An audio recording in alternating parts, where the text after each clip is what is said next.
So next നമ്മൾ നോക്കാൻ പോകുന്നത് basic properties of two-dimensional nano structures. So ഇതൊരു യൂണിവേഴ്സിറ്റി ക്വസ്റ്റ്യൻ ആണ്. രണ്ട് രീതിയിൽ ക്വസ്റ്റ്യൻ ചോദിക്കാം. Either explain the basic properties of two-dimensional nanostructures, അതല്ലെങ്കിൽ derive the dose function, that is density of states. Derive the dose function for an infinite square quantum well. Infinite square quantum well. So രണ്ട് രീതിയിൽ question ചോദിക്കാം. ഇതൊരു essay question ആണ്. ഇപ്പൊ നമുക്കൊരു quantum well എന്താണെന്ന് നമ്മൾ ഓൾറെഡി സ്റ്റഡി ചെയ്തിട്ടുണ്ട്. ഇവിടെ നമ്മൾ എടുക്കുന്നത് അനാലിസിസ് ഡോസ് ഫംഗ്ഷൻ ഡിറൈവ് ചെയ്യാനായിട്ട് എടുക്കുന്നത് ഗാലിയം ആർസനൈഡിന്റെയും അലൂമിനിയം ഗാലിയം ആർസനൈഡിന്റെയും ഒരു സ്ട്രക്ചർ ആണ്. അതായത് ഗാലിയം ആർസനൈഡ് മിഡിൽ ലെയർ, രണ്ട് സൈഡും അലൂമിനിയം ഗാലിയം ആർസനൈഡ് വെച്ചിട്ട് സ്റ്റാക്ക് ചെയ്ത് വെച്ചിട്ടുള്ള ഒരു ക്വാണ്ടം വെൽ സ്ട്രക്ചർ ആണ് നമ്മളിവിടെ അനാലിസിസിന് വേണ്ടിയിട്ട് എടുക്കുന്നത്. അപ്പൊ ഇതിന് നമ്മൾ അസ്യൂം ചെയ്യുന്നത് നമ്മളൊരു 2-dimensional നാനോ സ്ട്രക്ചർ ആണ് നമ്മൾ എടുക്കുന്നത്. സോ 2-dimensional നാനോ സ്ട്രക്ചർ എന്ന് പറഞ്ഞു കഴിഞ്ഞാൽ എന്താണ്? 3 ഡയമെൻഷനിൽ ഒരെണ്ണം നാനോമീറ്റർ റേഞ്ചിലും ബാക്കിയുള്ളതെല്ലാം ഡയമെൻഷൻ കൂടുതലും ആയിരിക്കും. സോ ഒരു ഡയമെൻഷൻ നാനോമീറ്റർ റേഞ്ചിലുള്ള സ്ട്രക്ചേഴ്സിനെയാണ് 2-dimensional നാനോ സ്ട്രക്ചേഴ്സ് അല്ലെങ്കിൽ ക്വാണ്ടം വെൽ സ്ട്രക്ചേഴ്സ് എന്ന് പറയുന്നത്. ഇവിടെ നമ്മൾ അസ്യൂം ചെയ്യുന്ന ആ നാനോമീറ്റർ ഡയമെൻഷൻ ഉള്ള ഡയറക്ഷൻ എന്ന് പറയുന്നത് ഇസഡ് ആക്സിസ് ആണ്. അതായത് electron motion it is confined along Z. അവിടെയാണ് നമ്മൾ നാനോമീറ്റർ ഡയമെൻഷൻ കൺസിഡർ ചെയ്യുന്നത്. So electron motion is confined along Z and is free to move along X and Y. X Y ആക്സിസിൽ free ആയിട്ട് move ചെയ്യും. Z ഡയറക്ഷനിൽ എന്ത് ചെയ്യാണ്? Movement restrict ചെയ്തേക്കുവാണ്. അപ്പൊ ഇവിടെ ഇങ്ങനെ ഒരു സ്ട്രക്ചർ ഇങ്ങനെ ഒരു ക്വാണ്ടം വെൽ സ്ട്രക്ചറിന്റെ പൊട്ടൻഷ്യൽ ഡിസ്ട്രിബ്യൂഷൻ നമ്മൾ അനലൈസ് ചെയ്യുമ്പോൾ ഇലക്ട്രോണിന്റെ ബിഹേവിയർ എന്ന് പറയുന്നത് it is somewhat similar to that of an infinite quantum well structure. അതായത് ഇൻഫിനിറ്റ് പൊട്ടൻഷ്യൽ ഉള്ള ഒരു ക്വാണ്ടം വെൽ എടുത്തു കഴിഞ്ഞാൽ അതിനകത്ത് ഇലക്ട്രോൺ എങ്ങനെയാണോ ബിഹേവ് ചെയ്യുന്നത് ആ രീതിയിലായിരിക്കും ഈ ഒരു സ്ട്രക്ചറിൽ ബിഹേവ് ചെയ്യുന്നത്, ഇലക്ട്രോൺ മൂവ് ചെയ്യുന്നത്. അപ്പോ ആ മൂവ് ചെയ്യുന്ന ഇത് നമ്മൾ ഇൻഫിനിറ്റ് സ്ക്വയർ എന്ന് എടുക്കാൻ കാരണം പൊട്ടൻഷ്യൽ ഡിസ്ട്രിബ്യൂഷൻ നോക്കിക്കഴിഞ്ഞാൽ അതിന്റെ സ്ട്രക്ചർ എന്ന് പറയുന്നത് somewhat similar to that of a square shape ആയിരിക്കും. അതുകൊണ്ടാണ് അതിനെ ഇൻഫിനിറ്റ് സ്ക്വയർ എന്ന് പറയുന്നത്. അപ്പൊ ഇതിനകത്ത് ഈ ഒരു ഗാലിയം ആർസനൈഡിനകത്ത് ക്വാണ്ടം വെല്ലിനകത്ത് ഇരിക്കുന്ന ഒരു ഇലക്ട്രോൺ അല്ലെങ്കിൽ ഒരു ഹോളിന് വേവ് പാർട്ടിക്കിൾ അല്ലെങ്കിൽ വേവ് ബിഹേവിയർ ആയിരിക്കും അത് എക്സിബിറ്റ് ചെയ്യുന്നത്. ആൻഡ് അതിന്റെ വേവ് ഫംഗ്ഷൻ, ഈ ഒരു ക്വാണ്ടം വെല്ലിനകത്ത് ഇരിക്കുന്ന ഒരു ഇലക്ട്രോണിനെ ഡിസ്ക്രൈബ് ചെയ്യുന്ന വേവ് ഫംഗ്ഷനെ നമ്മൾ റെപ്രസെന്റ് ചെയ്യുന്ന സൈ എൻ ഓഫ് ഇസഡ് ആണ്. സൈ എൻ ഓഫ് ഇസഡ് ഡയറക്ഷനിലാണ് നമ്മൾ കൺസിഡർ ചെയ്യുന്നത് ഇലക്ട്രോൺ മോഷൻ റെസ്ട്രിക്റ്റഡ് ആണെന്നുള്ളത്. So psi n of z is given by √2/a. A എന്ന് പറയുന്നത് വെല്ലിന്റെ വിഡ്ത്ത് ആണ്. So √2/a into sine n pi z/a and the corresponding energy is given by En is equal to n² E1. Already നമ്മൾ പഠിച്ചിട്ടുള്ളതാണ്. E1 എന്ന് പറയുന്നത് ground state energy. Minimum E1 amount of energy എങ്കിലും ഉണ്ടെങ്കിൽ മാത്രമേ electron എന്ത് ചെയ്യത്തുള്ളൂ? ഒരു വേവ് ബിഹേവിയർ എക്സിബിറ്റ് ചെയ്യത്തുള്ളൂ. ഓക്കെ, സോ n എന്ന് പറയുന്നത് ക്വാണ്ടം നമ്പർ, പോസിറ്റീവ് ഇന്റിജർ ആണ്. 1 തൊട്ട് സ്റ്റാർട്ട് ചെയ്യും. അതിന് നമ്മൾ ക്വാണ്ടം നമ്പർ എന്നാണ് പറയുന്നത്. And the ground state energy level E1 is given by π² h² divided by 2me star a².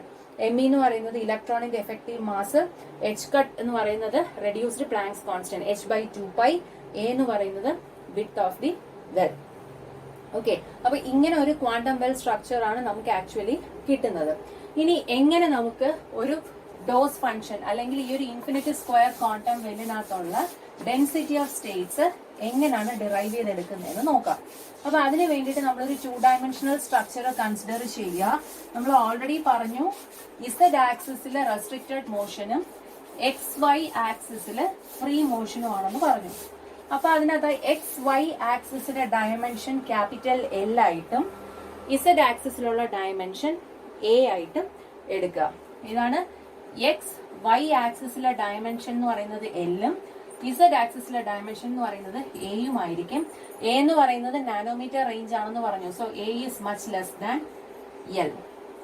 Okay, ഒരു 2-dimensional അലുമിനിയം ഗാലിയം ആർസനൈഡിന്റെ ഒരു റെക്ടാങ്കുലർ സ്ലാബ് കൺസിഡർ ചെയ്യുക. ഓക്കെ, അപ്പൊ ഇതിനകത്ത് പൊട്ടൻഷ്യൽ ഡിസ്ട്രിബ്യൂഷൻ പറയുന്നത് ക്വാണ്ടം വെല്ലിനകത്ത് പൊട്ടൻഷ്യൽ സീറോയും പുറത്ത് ഇൻഫിനിറ്റി എന്നുമാണ് പറയുന്നത്. അപ്പൊ ഇനി നമുക്ക് ഡെൻസിറ്റി ഓഫ് സ്റ്റേറ്റ്സ് ഡിറൈവ് ചെയ്യാനായിട്ട് ഫൈനൈറ്റ് സ്ക്വയർ ക്വാണ്ടം വെൽ ഉണ്ട്, ട്രയാങ്കുലർ ക്വാണ്ടം വെൽ ഉണ്ട്, പാരബോളിക് ക്വാണ്ടം വെൽ ഉണ്ട്. അപ്പൊ എല്ലാത്തിലും സെയിം അസംഷൻ തന്നെയാണ് നമ്മൾ യൂസ് ചെയ്യുന്നത്. Inside the well potential is zero. Okay, inside the well potential is zero and outside the well potential is infinity. Okay, inside the well potential is zero, outside the well potential എന്ന് പറയുന്നത് it is infinity. അപ്പൊ ഇതിനകത്ത് നമ്മൾ പറഞ്ഞു എന്താണ്, Z ആക്സിസിൽ restricted മോഷനും X Y ആക്സിസിൽ free മോഷനും ആണെന്ന് പറഞ്ഞു. അപ്പൊ നമുക്ക് ഇവിടെ വേവ് ഫംഗ്ഷന്റെ എക്സ്പ്രഷനും കണ്ടുപിടിക്കണം, എനർജിയുടെ എക്സ്പ്രഷനും കണ്ടുപിടിക്കണം. സോ ടോട്ടൽ വേവ് ഫംഗ്ഷൻ അതിന് നമുക്ക് എങ്ങനെ റെപ്രസെന്റ് ചെയ്യാം, സൈ എക്സ് വൈ ഇസഡ് എന്ന് റെപ്രസെന്റ് ചെയ്യാം. ടോട്ടൽ വേവ് ഫംഗ്ഷൻ എന്ന് പറയുന്നത് psi of X Y Z. ഇതെന്ന് പറയുന്നത് എന്തിന് ഈക്വൽ ആയിരിക്കും, psi along Z axis. Okay, total wave function എന്ന് പറയുന്നത് psi along Z axis. Z ആക്സിസിലെ ഡയമെൻഷൻ നമ്മൾ എ ആയിട്ടാണ് എടുത്തത്. അപ്പൊ സൈ എ ഓഫ് ഇസഡ് എന്ന് റെപ്രസെന്റ് ചെയ്യാം. ദെൻ എക്സ് വൈ ആക്സിസിലെ ലെങ്തും സെയിം ആണ്, ഫ്രീ മോഷനും ആണ് അല്ലെ. So wave function along X Y, അതിന്റെ dimension L.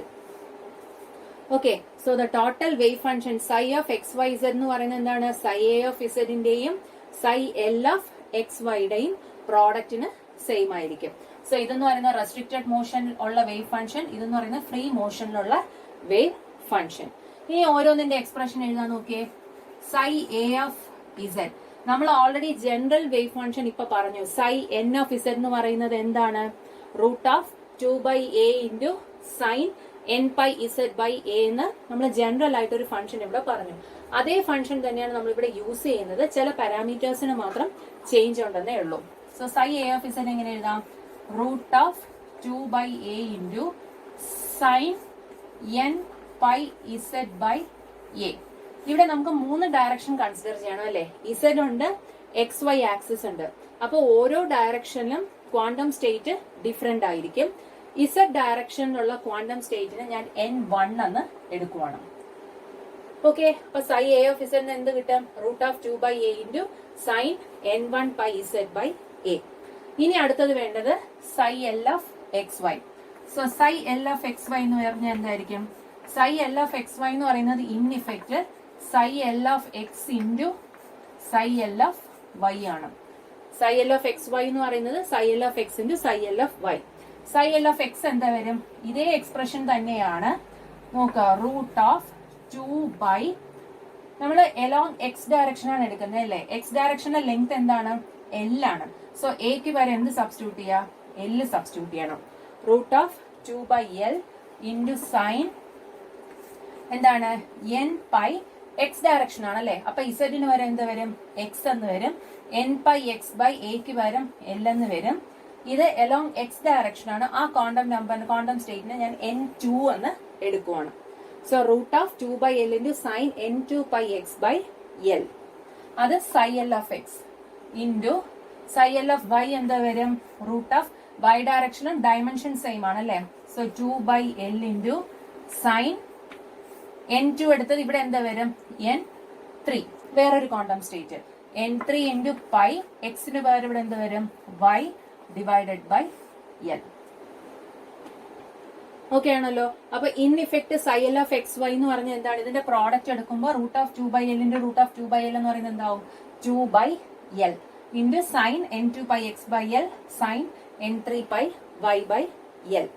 So psi L of X Y എന്ന് വരും, psi L of xy is equal to 2/l sin n2 pi x by l into sin n3 pi y by l. So എന്ത് കിട്ടി, 3 wave functions കിട്ടി. psi a of z(i), psi l of xy. ഇനി corresponding എന്താ കണ്ടുപിടിക്കാനുള്ള, corresponding energy എന്താണെന്ന് calculate ചെയ്യണം. Okay, so എനർജിയുടെയും ഇതേപോലെ നമ്മൾ നേരത്തെ യൂസ് ചെയ്ത ജനറൽ ഇക്വേഷൻ തന്നെയാണ്. ആ ജനറൽ ഇക്വേഷനിൽ എന്താ ചെയ്യേണ്ട? ക്വാണ്ടം സ്റ്റേറ്റും ഡയറക്ഷൻസും മാത്രം ചേഞ്ച് ചെയ്ത് കൊടുത്താൽ മതി. അപ്പൊ എന്ത് വരും നോക്കിയേ. ജനറൽ ഇക്വേഷൻ എന്താണ്? ഇ എൻ, ഒരു nth ക്വാണ്ടം സ്റ്റേറ്റിന്റെ എനർജി ലെവൽ എന്ന് പറയുന്നത് n സ്ക്വയർഡ് ഇൻറ്റു E1 ആയിരുന്നു. E1 എന്ന് പറയുന്നത് എന്താ? E1 is equal to n square, sorry, E1 is equal to pi square h cut square divided by 2me star into a square. ഇവിടെ ഞാനൊരു ചെറിയ റീഅറേഞ്ച്മെന്റ് ഇവിടെ അങ്ങ് ചെയ്യുവാണ്. എച്ച് കട്ട്, അതായത് റെഡ്യൂസ്ഡ് പ്ലാങ്ക്സ് കോൺസ്റ്റന്റ് h/2π എന്ന് ഞാൻ ഇവിടെ വെച്ച് സബ്സ്റ്റിറ്റ്യൂട്ട് ചെയ്യാണ്. അപ്പൊ എന്താ വരും? Pi square into h cut സ്ക്വയറിന് h/2π സബ്സ്റ്റിറ്റ്യൂട്ട് ചെയ്താൽ h square divided by 4π square എന്ന് വരും അല്ലെ. h കട്ട് സ്ക്വയറിന് h/2π ദ ഹോൾ സ്ക്വയർ ആവും. So h square by 4π square into ബാക്കിയുള്ളത് 2me star into a square. So pi square cancel ചെയ്ത് പോകും. ബാക്കി എന്തേ ഉള്ളൂ? h square divided by 8me star into a square. So in effect energy function E എന്ന് പറയുന്നത് എന്താണ്? n squared into E1, that is n square h square divided by 8me star into a square. Okay, me star അല്ലെങ്കിൽ m എന്ന് മാത്രം effective mass ആയിട്ട് എടുക്കാം, അല്ലെങ്കിൽ just m എന്ന് മാത്രം എടുക്കാം. ഞാനിപ്പോ m എന്ന് മാത്രം എടുത്ത് കണ്ടിന്യൂ ചെയ്യുവാണ്. ഇഫക്റ്റീവ് മാസ് അല്ലാതെ just mass of electron 8m a square എന്നുള്ള രീതിക്ക് കണ്ടിന്യൂ ചെയ്യുവാണ്. അപ്പൊ ഇവിടെ നോക്കിയേ, നമ്മൾ നേരത്തെ വേവ് ഫംഗ്ഷൻ എടുത്ത പോലെ ടോട്ടൽ എനർജി, അതായത് En1, En2, En3 എന്താ വരും? ടോട്ടൽ എനർജി ഫംഗ്ഷൻ എന്ന് പറയുന്നത് എന്തിന്റെയൊക്കെ സം ആയിരിക്കും? ഏത് ഡയറക്ഷനിലെ റെസ്ട്രിക്റ്റഡ് മോഷൻ? Z ഡയറക്ഷനിൽ റെസ്ട്രിക്റ്റഡ് മോഷനും XY ഡയറക്ഷനിൽ ഫ്രീ മോഷനുമാണ്. അതായത് En1, En2, En3 എന്ന് പറയുന്നത് En1 അല്ലെ. N1 എന്ന് പറയുന്നത് Z ആക്സിസിൽ നമ്മൾ ക്വാണ്ടം നമ്പർ എടുത്തത് N1 ആയിരുന്നു. N1 ഇൻറ്റു പിന്നെന്താണ്? E of N2, N3. N2, N3 എന്ന് പറയുന്നത് XY ആക്സിസിന്റെ സ്റ്റേറ്റ് ആയിരുന്നു. ഓക്കെ, അപ്പൊ ഇനി ഇതിനകത്ത് നമ്മുടെ ടോട്ടൽ എനർജി ഫംഗ്ഷൻ എന്ന് പറയുന്നത് എന്തായിരിക്കും? പ്രോഡക്റ്റ് അല്ല, ടോട്ടൽ എനർജി എന്ന് പറയുന്നത് അഡിഷൻ ആണ്. N1, N2, N3 എന്ന് പറയുന്നത് N1 പ്ലസ് N2, N3. ഇനി ഈ ഇക്വേഷൻ എന്ന് നമുക്ക് എഴുതാമല്ലോ. N1 എന്താ വരും? ചേഞ്ച് വരുന്നത് ഇവിടെ മാത്രമേ ഉള്ളൂ അല്ലെ. നമുക്ക് h കോൺസ്റ്റന്റ് ആണ്, a m ഒക്കെ കോൺസ്റ്റന്റ് ആണ്. ചേഞ്ച് വരുന്നത് ക്വാണ്ടം നമ്പറിലും ഡയമെൻഷനിലും മാത്രമേ ചേഞ്ച് വരുന്നുള്ളൂ. അപ്പൊ N1 എന്തോ കിട്ടും? അല്ലെങ്കിൽ നമുക്ക് ആദ്യമേ കോൺസ്റ്റന്റ് അങ്ങ് കോമൺ ആയിട്ട് എടുക്കാം. h square divided by 8m. അതിനെ അങ്ങ് കോമൺ ആയിട്ട് എടുത്താൽ N1 എന്താ വരും? n square divided by a square. നമ്മൾ ഓൾറെഡി Z ആക്സിസിന്റെ ഡയമെൻഷൻ a ആയിട്ട് തന്നെയാണ് എടുത്തത്. ക്വാണ്ടം സ്റ്റേറ്റ് എന്താ വരും? N1. So N1 square divided by a square plus N2, N3 എന്താണ്? N2ലും N3ലും ക്വാണ്ടം സ്റ്റേറ്റ് മാത്രമേ വ്യത്യാസമുള്ളൂ. ഡയമെൻഷൻ എന്ത് തന്നെയാണ്? L തന്നെ ആണ്. സോ അഡിഷൻ ചെയ്യുമ്പോഴത്തേന് ഇവിടെ എന്താ വരും? n സ്ക്വയർഡ് ബൈ a സ്ക്വയറിന്റെ സ്ഥാനത്ത് N2 square plus N3 square divided by L square എന്ന് വരും. സോ ഇതാണ് total energy N1, N2, N3 എന്ന് പറയുന്നത്. ഓക്കെ, N1, N2, N3 എന്ന് പറയുന്നത് h square divided by 8m into N1 squared by a square plus N2 square plus N3 square divided by L square. ഇനിയാണ് ഒരു important ആയിട്ടുള്ള ഒരു concept. നമ്മൾ boundary condition derive ചെയ്യാൻ പോവുകയാണ്. ഇങ്ങനെ ഒരു എനർജി ലെവൽ അല്ലെങ്കിൽ ഒരു വേവ് ഫംഗ്ഷൻ, ഒരു വേവ് ബിഹേവിയർ ആ ഇലക്ട്രോൺ കാണിക്കണം എങ്കിൽ എന്തായിരിക്കണം? മിനിമം എമൗണ്ട് ഓഫ് ഒരു എനർജി എങ്കിലും ഇലക്ട്രോണിന് വേണം. ആ എനർജി ആയിരുന്നു നമ്മൾ എന്തെന്ന് പറയുന്നത്? ഗ്രൗണ്ട് സ്റ്റേറ്റ് എനർജി എന്ന് പറയുന്നത്. ഗ്രൗണ്ട് സ്റ്റേറ്റ് എനർജി എങ്കിലും ഉള്ള ഇലക്ട്രോൺ ഒരെണ്ണമെങ്കിലും ഉണ്ടെങ്കിൽ മാത്രമേ എന്ത് ചെയ്യത്തുള്ളൂ? അവിടെ ഒരു വേവ് ബിഹേവിയർ എക്സിബിറ്റ് ചെയ്യത്തുള്ളൂ. അവിടെ ഒരു ഡോസ് ഫംഗ്ഷൻ അല്ലെങ്കിൽ ഒരു ഡെൻസിറ്റി ഓഫ് സ്റ്റേറ്റ്സ് നമുക്ക് കാൽക്കുലേറ്റ് ചെയ്യാനും പറ്റത്തുള്ളൂ. അപ്പൊ അങ്ങനെയെങ്കിൽ ഒരു ഇൻഫിനിറ്റ് സ്ക്വയർ ക്വാണ്ടം വെൽ എടുത്തു കഴിഞ്ഞാൽ അതിന്റെ ക്വാണ്ടം വെൽ ഡിസ്ട്രിബ്യൂഷൻ അല്ലെങ്കിൽ എനർജി ഡിസ്ട്രിബ്യൂഷൻ എങ്ങനെ വരുമെന്ന് നമുക്ക് നോക്കാം. ഫസ്റ്റ് നമ്മൾ അതിനെയാണ് ബൗണ്ടറി കണ്ടീഷൻസ് എന്ന് പറയുന്നത്. നമ്മളൊരു 3 സെറ്റ് ഓഫ് കണ്ടീഷൻസ് ആണ് ഇവിടെ എടുക്കുന്നത്. ഓക്കെ, ഫസ്റ്റ് കണ്ടീഷൻ, സപ്പോസ് നമ്മുടെ കയ്യിലുള്ള ഇലക്ട്രോൺ, നമ്മളിപ്പം ബൗണ്ടറി കണ്ടീഷൻസ് ആണ് നോക്കുന്നത്. ഓക്കെ, ഫസ്റ്റ് കണ്ടീഷൻ, സപ്പോസ് നമ്മുടെ ഇലക്ട്രോണിന്റെ എനർജി എന്ന് പറയുന്നത് ഗ്രൗണ്ട് സ്റ്റേറ്റ് എനർജിനെക്കാട്ടിലും താഴെയാണെന്ന് വിചാരിക്കുക. That is 0 less than E less than E1. E1 ആണ് മിനിമം ലെവൽ അല്ലേ? അപ്പൊ അതിനെക്കാട്ടിലും താഴെയാണ് ഒരു ഇലക്ട്രോണിന്റെ എനർജി എങ്കിൽ അവിടെ അങ്ങനെ ഒരു ഇലക്ട്രോൺ, ഒരു വേവ് ബിഹേവിയർ എക്സിബിറ്റ് ചെയ്യുന്ന ഒരു ഇലക്ട്രോണിന് എക്സിസ്റ്റ് ചെയ്യാനുള്ള ചാൻസ് ഇല്ല. പ്രോബബിലിറ്റി എന്ന് പറയുന്നത് 0 ആണ്. അപ്പോ ഇലക്ട്രോണിന് എനർജി സ്റ്റേറ്റ് ഇല്ലാത്തത് കൊണ്ട് തന്നെ ഡോസ് ഫംഗ്ഷൻ എന്ന് പറയുന്നത് എന്താണ്? DOS is also 0. Okay, minimum എനർജിനെക്കാട്ടിലും താഴെയാണ് ഇലക്ട്രോണിന്റെ എനർജി എങ്കിൽ ആ ഇലക്ട്രോണിന് ഒരു അലൗഡ് എനർജി സ്റ്റേറ്റ് ഉണ്ടാവത്തില്ല. So DOS function will be 0. രണ്ടാമത്തെ കണ്ടീഷൻ, സപ്പോസ് E1നും E2 എന്ന് പറയുന്ന ഒരു എനർജിക്ക് ഇടയ്ക്കാന്ന് വിചാരിക്കുക. E1നും E2നും ഇടയ്ക്ക്. നമ്മൾ ഓൾറെഡി പഠിച്ചിട്ടുണ്ട്, ഇലക്ട്രോൺസ് എപ്പോഴും അല്ലെങ്കിൽ ഇലക്ട്രോൺസോ ഹോൾസോ എപ്പോഴും എന്ത് ഓക്യുപ്പൈ ചെയ്യാനേ നോക്കത്തുള്ളൂ? മിനിമം എമൗണ്ട് ഓഫ് എനർജി അല്ലെങ്കിൽ ലോവസ്റ്റ് എനർജി സ്റ്റേറ്റ് ഓക്യുപ്പൈ ചെയ്യാനേ എപ്പോഴും ശ്രദ്ധിക്കത്തുള്ളൂ. അപ്പൊ E1 E2 എടുത്തു കഴിഞ്ഞാൽ അതിന് ലോവസ്റ്റ് എനർജി സ്റ്റേറ്റ് ആവാനുള്ള ചാൻസ് ഏതാണ്? E1നായിരിക്കും അല്ലെ? കാരണം E1 ആണ് മിനിമം എനർജി അല്ലെങ്കിൽ ഗ്രൗണ്ട് ലെവൽ എനർജി എന്ന് പറയുന്നത്. അപ്പോ E1നും E2നും ഇടയ്ക്കാണ് ഒരു ഇലക്ട്രോണിന്റെ എനർജി എങ്കിൽ ആ ഇലക്ട്രോൺ എവിടെ കാണാനുള്ള ടെൻഡൻസി ഉണ്ടാവും? E1ല് കാണാനുള്ള ടെൻഡൻസി ഉണ്ടാവും. അപ്പോൾ ഇലക്ട്രോൺ മോഷൻ പോസിബിൾ ആണ്. ഇലക്ട്രോണിന്റെ ഒരു വേവ് ബിഹേവിയർ എക്സിബിറ്റ് ചെയ്യാൻ സാധ്യതയുണ്ട്. And the corresponding dose function എന്ന് പറയുന്നത്, corresponding dose function four a 2 dimensional system, നമ്മളത് എങ്ങനെ റെപ്രസെന്റ് ചെയ്തു? N2D എന്ന് പറഞ്ഞു അല്ലെ? N2D ഓഫ് E എന്ന് പറയുന്നത് it is given by ME star അല്ലെങ്കിൽ M star. ME star divided by എന്താണ്? Pi into H cut square. ഇത് ഓൾറെഡി നമ്മൾ ഡെൻസിറ്റി ഓഫ് സ്റ്റേറ്റ്സ് എന്ന് പറയുന്ന ഒരു സെക്ഷൻ ഡിസ്കസ് ചെയ്ത സമയത്ത് ഡിറൈവ് ചെയ്തൊരു ഇക്വേഷൻ ആണ്. For a 2 dimensional semiconductor DOS function എന്ന് പറയുന്നത് ME star divided by pi H cut square. That is it is independent of energy. നമ്മൾ 3 ടൈപ്പ് ഓഫ് സ്ട്രക്ചേഴ്സ് നോക്കി, 1 ഡയമെൻഷണൽ, 2 ഡയമെൻഷണൽ, 3 ഡയമെൻഷണൽ. അതിൽ 1 dimensional സിസ്റ്റത്തിലെ dose function എന്ന് പറയുന്നത് proportional to 1 by square root of E. 2 dimensional semiconductor dose is a constant, that is independent of energy. 3 dimensional semiconductor dose is proportional to square root of E. അപ്പൊ ആ equation നമുക്ക് direct ആയിട്ട് use ചെയ്യാം. ഇവിടെ കാണുന്ന energy level എന്ന് പറയുന്നത് ഏതാണ്? E1 എന്ന് പറയുന്ന എനർജി ലെവലിൽ കാണാനായിരിക്കും tendency.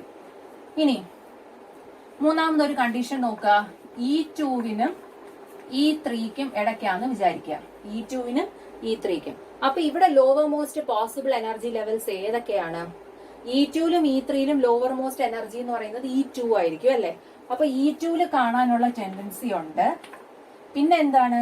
E2നെക്കാട്ടിലും കുറവായിരിക്കത്തില്ലേ ground state energy? E1. അപ്പൊ 2 എനർജി സ്റ്റേറ്റുകളിൽ ഇലക്ട്രോൺ ഓക്യുപ്പൈ ചെയ്യാനുള്ള സാധ്യതയുണ്ട്. ഒന്ന് E2ല് കാണും, പിന്നെ E2നെക്കാട്ടിലും കുറഞ്ഞുള്ള എനർജി ലെവൽസ് വേറെ എന്തെങ്കിലും ഉണ്ടെങ്കിൽ അവിടെയും കാണും. ആ ലെവൽ എന്ന് പറയുന്നത് ഏതാണ്? E1 ആണ്. അപ്പോ ടോട്ടൽ ഡെൻസിറ്റി ഓഫ് സ്റ്റേറ്റ്സ് എന്ന് പറയുന്നത് എവിടത്തേക്ക് ഡെൻസിറ്റി ഓഫ് സ്റ്റേറ്റ്സിൽ എടുക്കണം? E1ലെ ഡെൻസിറ്റി ഓഫ് സ്റ്റേറ്റും എടുക്കണം, E2ലെ ഡോസ് ഫംഗ്ഷനും എടുക്കണം. അപ്പൊ ഇൻ ഇഫക്റ്റ് ഡോസ് ഫംഗ്ഷൻ, ഈ കണ്ടീഷനിൽ ഡോസ് ഫംഗ്ഷൻ എങ്ങനെ നമുക്ക് എഴുതാം?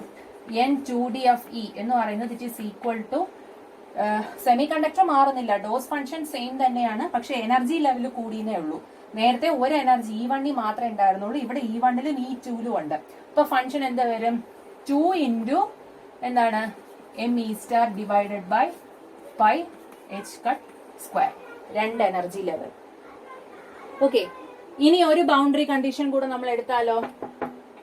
ഇനി ഒരു ബൗണ്ടറി കണ്ടീഷൻ കൂടെ നമുക്ക് കൺസിഡർ ചെയ്യാം. E3ക്കും E4നും ഇടയ്ക്കാണെങ്കിലോ?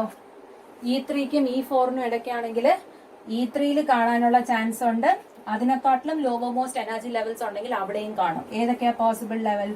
E2യിൽ കാണും, E1ൽ കാണും. അപ്പൊ ഇൻ ഇഫക്റ്റ് 3 എനർജി ലെവൽസിലുള്ള ഡോസ് ഫംഗ്ഷൻ കാൽക്കുലേറ്റ് ചെയ്യണം. So effective density of states DOS എന്ന് പറയുന്നത് എന്താണ്? N2D of E will be equal to 3 into ME star divided by pi H cut square.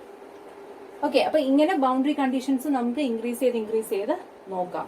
അപ്പൊ നമ്മൾ ഈ ബൗണ്ടറി കണ്ടീഷൻസിൽ നമ്മളൊരു ഗ്രാഫിക്കലി പ്ലോട്ട് ചെയ്യുകയാണെങ്കിൽ ഒരു ഇൻഫിനിറ്റ് സ്ക്വയർ ക്വാണ്ടം വെല്ലിലുള്ള ടോട്ടൽ ഡെൻസിറ്റി ഓഫ് സ്റ്റേറ്റ്സിന്റെ ഡിസ്ട്രിബ്യൂഷനും എനർജി ലെവലും നമ്മൾ പ്ലോട്ട് ചെയ്യുവാണെങ്കിൽ നമുക്ക് ഓൾമോസ്റ്റ് ഒരു എന്താണ് നോൺ യൂണിഫോം ആയിട്ടുള്ള ഒരു സ്റ്റെയർ കേസ് ഡിസ്ട്രിബ്യൂഷൻ ആയിരിക്കും കിട്ടുന്നത്. യൂണിഫോം സ്റ്റെപ്പ് അല്ല, ഫോർ ആൻ ഇൻഫിനിറ്റ് വെൽ നമുക്കൊരു നോൺ യൂണിഫോം ആയിട്ടുള്ള ഒരു സ്റ്റെയർ കേസ് ഫംഗ്ഷൻ ആയിരിക്കും കിട്ടുന്നത്. സോ നമ്മളിവിടെ പ്ലോട്ട് ചെയ്യുന്നത് y ആക്സിസില് ഡെൻസിറ്റി ഓഫ് സ്റ്റേറ്റ്സും എക്സ് ആക്സിസില് എനർജിയുമാണ് പ്ലോട്ട് ചെയ്യുന്നത്. With respect to 3 dimensional semiconductor ആണ്. കാരണം 3 ഡയമെൻഷണൽ സെമി കണ്ടക്ടറിന്റെ ഒരു ഡയമെൻഷൻ നാനോമീറ്റർ ആക്കുമ്പോഴാണ് നമുക്ക് എന്ത് കിട്ടുന്നത്? ഒരു 2 ഡയമെൻഷണൽ സെമി കണ്ടക്ടർ സ്ട്രക്ചർ കിട്ടുന്നത്. സോ നമുക്ക് ഇങ്ങനെയുള്ള ഒരു സ്ട്രക്ചർ ആയിരിക്കും കിട്ടുന്നത്.